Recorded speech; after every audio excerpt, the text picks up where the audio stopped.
I will not seek re-election to Democratic leadership in the next Congress. For me, the hour has come for a new generation to lead the Democratic caucus.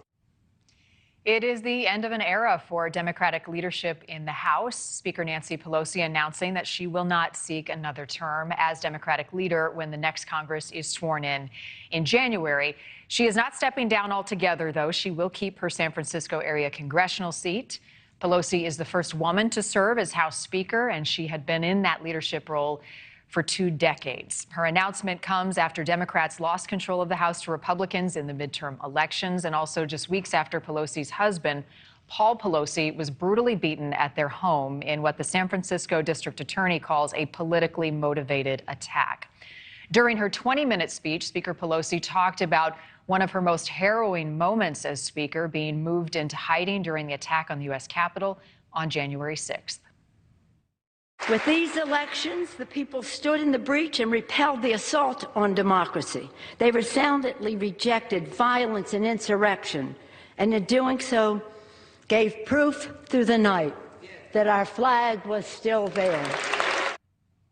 Joining me now is Marc Sandalow, Associate Director of the University of California's Washington Program, former Washington, D.C. Bureau Chief for the San Francisco Chronicle, and also author of Madam Speaker Nancy Pelosi's Life, Times, and Rise to Power. Wonderful to see you this morning. Thank you for giving us some of your time. Did it surprise you, her announcement and her decision to step aside from a leadership role?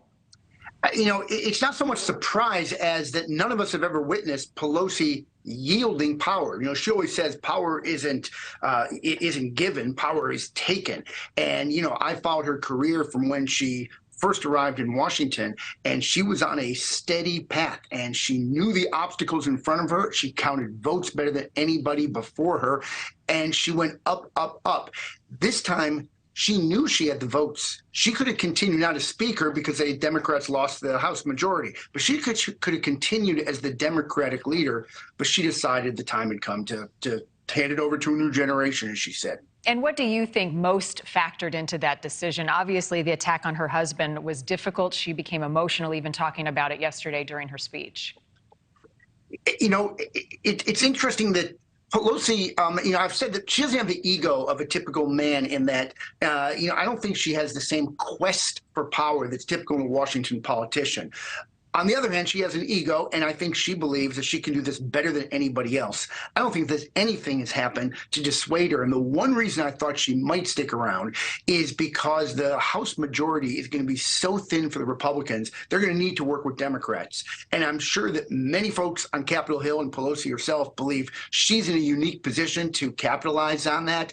And the attack on Paul Pelosi, when I heard her say that that was going to affect her decision, I thought that was a signal that she was going to stick around. And maybe that's why she's sticking around as San Francisco's representative, because I'm sure she wants to send the message that political violence is certainly not going to make up her mind on whether or not to serve. Thank you for watching. Go to newsnationnow.com to find NewsNation on your television provider. And don't forget to click the red subscribe button below to get more of NewsNation's fact-driven, unbiased coverage.